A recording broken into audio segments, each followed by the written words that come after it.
Sure is. Heck yeah. Wake up this morning, all right? Let's go. That is an honor for me to be here and for Steve to ask me to MC this event. I get the pleasure of introducing the man of the hour. So, if you know me, and maybe if you don't know me very well, you know I talk a lot about difference makers. And to me, there are a few main qualities that make a difference maker. One of them is that you have a go-giver mentality. You're thinking about other people, you're thinking about empowering and changing other people's lives. And I can tell right now this guy has that mindset outside. If I didn't know Steve, I would know he has that mindset. Just by how this room is filled with so many people. Like I said, we're drinking from the water hose with the best people in the area because everybody here is operating from that mindset. That's what we do. We follow a leader, right? There's somebody at the front that sets the culture, sets the tone. And I once heard my friend Trisha Turner say, turds don't float here. And it's because of that mentality and that mindset that's set right here from the beginning. Now, another quality that makes a difference maker is an experience through life. Steve was in financial sales, right? Mortgages. I always get the two confused, sorry guys. So, he was in mortgages, right? He had found what he thought was a purpose because he was out connecting and growing these relationships. He was out in this other, this other networking group that we heard about. And he was growing these groups really, really well because he had found a purpose. Now, what I love is difference makers a lot of times, you go out and you just start doing the things, and guess what happens? You start finding your true purpose and your true calling in life. And then God will come along and slap you when you think that you're on top and hit you with a recession while you're selling mortgages, right? And then that one group will say, you know what? We don't want you to be part of the group anymore. And that's what happens to difference makers is those doors close for a reason. Because there's a much bigger purpose for this gentleman, right? Can we get an amen there? Yes. Right. There's a much bigger purpose for this gentleman. There's a much bigger purpose. And so when all these things were coming down, he sat and he thought like, how can I do what I've been doing? How can I change my purpose, and how can I change and impact other people's lives? In feng shui, net shui, there's a few iterations, because that's the thing, when we go out and we do things, we don't get it perfect, right?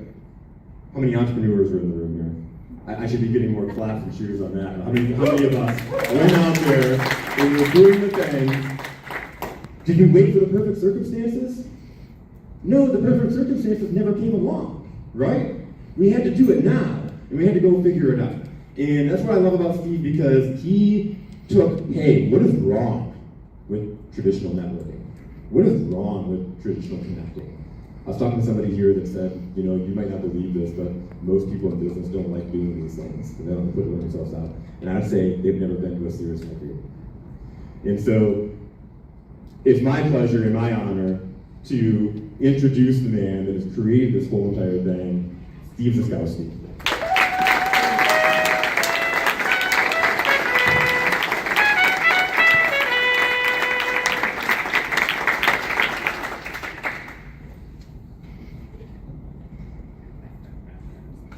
Good morning.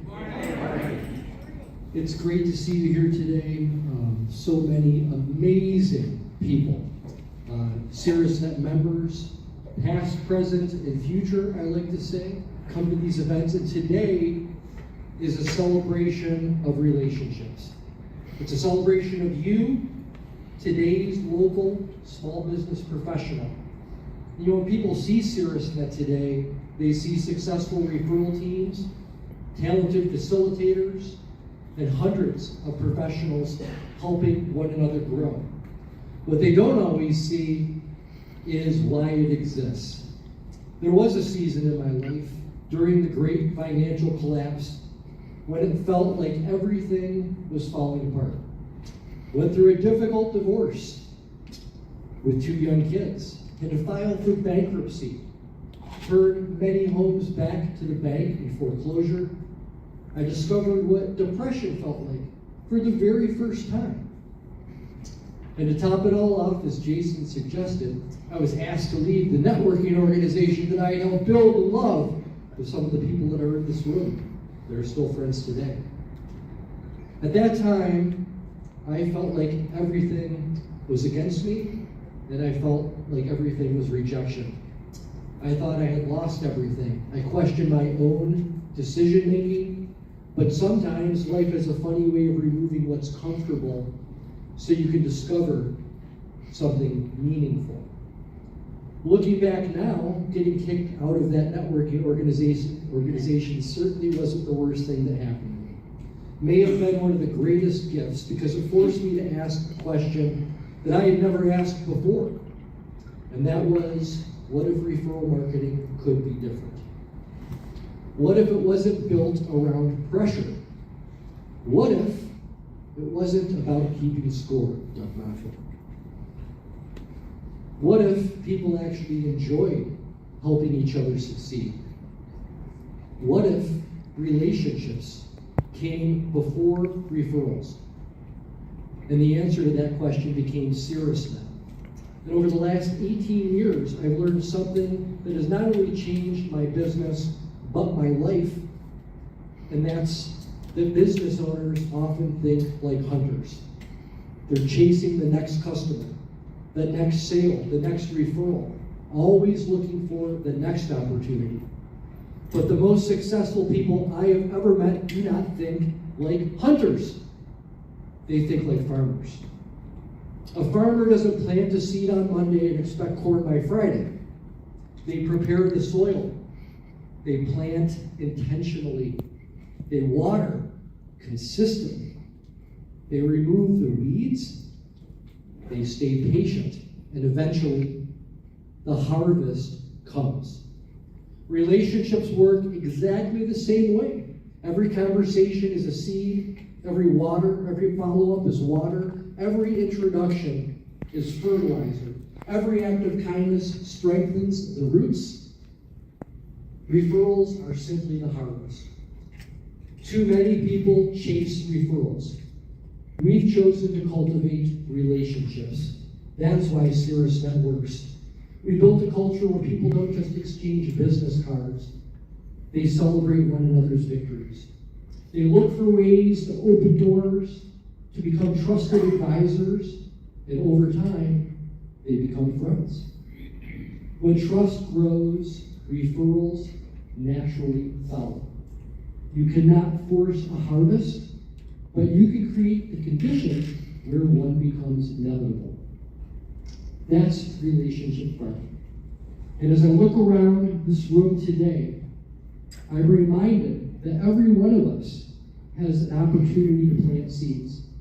You may not remember every conversation you have today, but someone in this room may remember that you listened, that you encouraged them, that you introduced them to the right person.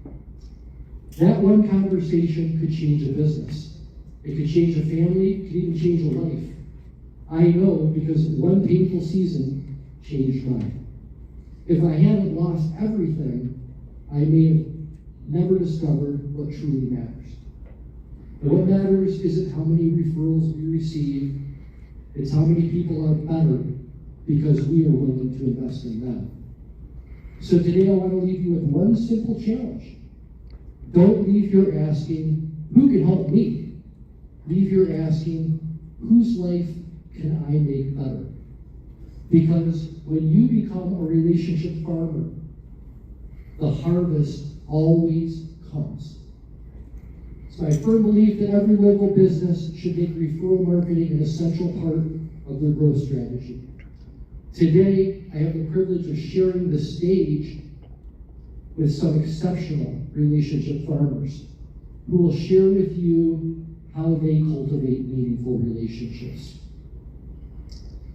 But the fun part is that we also get to hear from you today, too. The learning doesn't stop with who's on stage. The learning continues with everybody that's here because you all get a chance to introduce yourself.